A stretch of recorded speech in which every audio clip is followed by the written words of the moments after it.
The lion on the Chelsea Football Club badge is a popular, evolving beast that in one form or another has been around since the club's earliest days.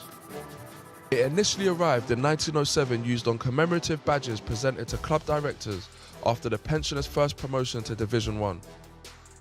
Central to it was the rampant lion of the Cadogans, and Lord Cadogan was president of Chelsea FC. The lion then disappeared from the stage for almost half a century.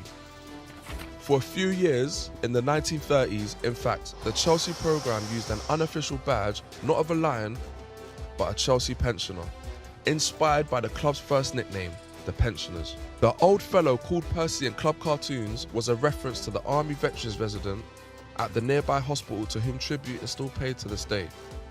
In all that time, the pensioner himself never actually made it onto the team shirts. The lion roared back in 1953 in an amended version of the old Chelsea coat of arms and was used on official club suits. Remember those jokes about the pensioners? No more of those now. Watch those boys go. The soon-to-be title-winning manager Ted Drake suggested more modern and powerful club branding was needed. And so, springing from the coats of arms and into club history came the rampant lion holding a staff known as a crozier, which was that of the Abbot of Westminster, whose jurisdiction extended over Chelsea. The three Tudor roses represented England, and of course there were a couple of footballs in there too. By the early 1960s, this crest had made its way onto the players' shirts, and there it stayed for more or less a generation. There were slight tweaks and short-lived stand-ins along the way. However, the central figure, our upright furry friend, Crozier and Paw, always returned. Until that is 1986, when chairman Ken Bates opted for a modern twist. Football was becoming more commercial, and clearly given the Lions' Cadogan heritage, this wasn't a logo the club could simply trademark. Bates therefore arranged a makeover, and so arrived a curious new animal.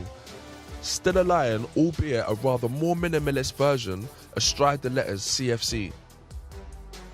From here until the Roman Revolution, this would be Chelsea's lion. There were several variations on the shirts. The beast was white, blue and yellow, and even red for a while. But one thing this version never managed to be was popular.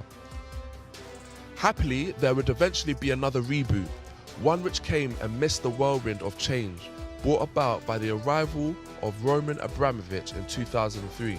As supporters quickly saw their dreams realised, much better players, much higher expectations, and of course, much more silverware, the new ownership was also happy to tend to the slightly more trivial matters that remained close to the hearts of the club faithful.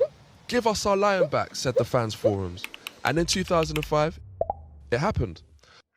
What a year all round. Chelsea were champions for the second time ever and the first time in exactly 50 years. Now, with the club about to celebrate its 100th birthday for the centenary season, the game's newly crowned kings would wear a kit trimmed with gold. And yes, the original lion came roaring back. Blue, upright, Crozier and Paw, complete with roses and footballs, and there it stayed ever since.